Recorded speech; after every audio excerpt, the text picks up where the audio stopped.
Honestly, it's the first time I've ever attended a conference committee, so I didn't really know what to expect. I did think that there might be a little more preparedness. I thought it was sort of interesting that with all the attention on this issue that there seemed to still be a lot of questions that the members themselves had about it.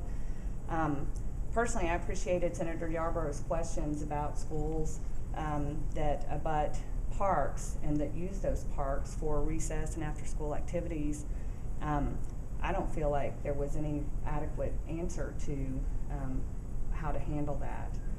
And honestly, what Senator Stevens just said about school resource officers should call 911 if they look out and see someone in a park with a gun, that seems very confusing to me, since the whole point of all these bills seems to give people the right to carry guns in those parks. So I don't really understand, to be honest. So given that, how do you feel about they're about to make this the law of the state? I'm very concerned about it. I mean, quite honestly, I think that there is still a lot of confusion about this bill.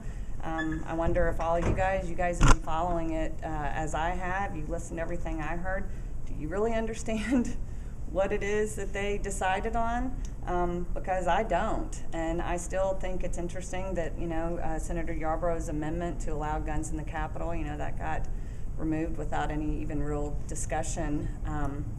I have a lot of concerns about it. I feel like this bill is being rushed. I feel like people don't really understand it. I feel like the people who wrote the bill maybe should have done a better job writing it to begin with. There's a lot of confusion. There's been confusion from the beginning, and I still think that there is a lot to be figured out. I'm a mom. I have kids who go to schools that use parks, and by use parks I mean they are adjacent to the schools where my children attend, and I think there's still a lot of ambiguity about how this law is going to be applied. Safe Tennessee Project is the name of our organization. We're an all-volunteer, nonpartisan gun violence prevention organization that's concerned about the number of the amount of gun violence we have in our state. A lot of this is left out in these discussions, but Tennessee the CDC ranks us 9th in the country for accidental shootings. Every year, according to the Department of Safety, around 1,500 handgun permits are suspended or revoked.